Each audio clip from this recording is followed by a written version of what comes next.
Hi everyone, this is Mr. Neil Wright here, consultant audiologist and director of ClearWax. Thank you for joining me in another demonstration video of our recently developed WAXscope. We're due to hopefully launch the WAXscope in the next 8 to 12 weeks. There's been a slight delay with the tooling for the specular, but otherwise everything's going to plan. And if you are interested, please do email info@clearwax.co.uk and we shall add you to our mailing list. So we have a client here who attended with bilateral, fully occluding, soft, sticky, keratinous earwax. They have got quite a narrow, bendy ear canal, and that'll become more apparent once I remove the plug of wax. Just using our standard size 4.25mm specular here. We have got a smaller one, which is a 3.5mm specular, and then two larger ones. One's going to be a 5mm diameter specular for large ear canals, and then a 5.75 for your very large ones, for example, a patient with a mastoid cavity.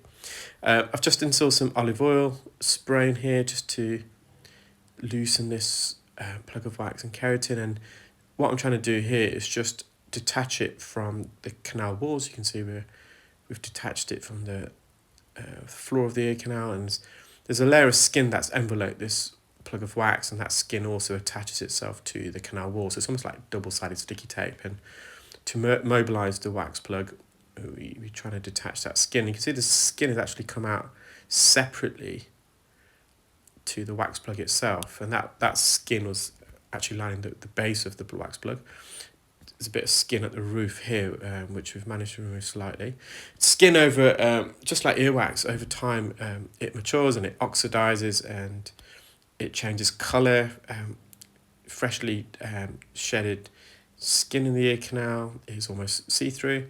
It's a white, translucent in appearance, and then over time it oxidizes and it turns into a yellow, brown, and almost a pitch black colour.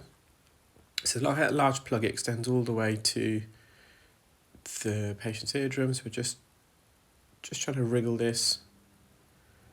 Again, I'm just dilating the ear canal open. I'm just trying to go to the top of this wax plug and slowly but surely wriggle this away from the eardrum towards the entrance. Got to be careful not to lose the suction grip here. If you come away too soon, the sucker will just lose its grasp on the wax. So you can see we're nearly there now. And as I mentioned at the beginning of the video, the patient has got quite a narrow and bendy ear canal, so it's just a matter now of releasing this wax plug out of the entrance. So we know we're at the entrance here, as you can see the cilia there. So we're just trying to wriggle this around the first bend. So the first bend is just to the left. You can see the cartilage there. And it's the first bend that has the majority of the cilia, the hairs, and that's the second bend to the right. Just having a good nosy around. I'm going to adjust the focus in a minute and see the eardrums there, very clear, but you've got quite a bendy second ear, it's quite a prominent anterior canal wall, and it does narrow.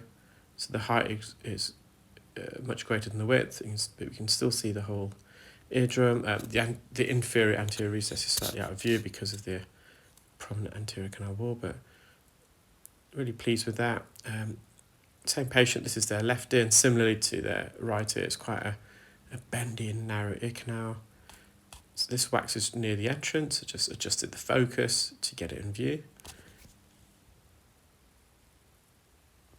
See that wonderful view we've managed to develop and incorporate with the WAXscope. One of the key aspects is to ensure that the instrument, when it's inserted into the ear, it's not obstructing the view. With something like an operating otoscope, for example, the instrument's having to go through a mounting piece and into the ear via the specular, and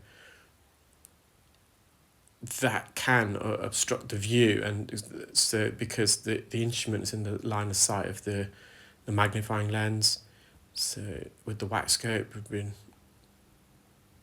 really working on that particular bottleneck, and we ended up incorporating a Tamarkin style slit, lateral slit, the roof of the ear canal. Because I'm right-handed, my instrument's coming from an angle from the right hand side. I've positioned the speculum so the slit is more at 1 o'clock or 2 o'clock, and if you're left-handed you can easily adjust that. You can rotate it or clip it on, so the slit will be more at 10 and 11 o'clock, so it's more in line with the angle you're going to insert this instrument in. You see, we're just wriggling this through, just near the entrance now. At this stage, the patient actually felt the hearing to have worsened, and I explained to the patient that the entrance is quite narrow and this plug is larger than the entrance. And as I'm extracting this wax plug through at the entrance, it's creating more of an acoustic seal because the wax is far larger than the entrance. And once I remove so inadvertently we're blocking the ear more, but not to worry. And as soon as I remove the plug, it will be significantly better, which fortunately and happily it was the case. So it's extending out the ear now. You can see the first bend to the right. You can see all the cilia there. There's that plug in. Okay, I'm just going to enter the ear, and similarly you can see you've got a very bendy ear canal. It's very quite narrow towards the patient's eardrum. You can just see the hammer bone there.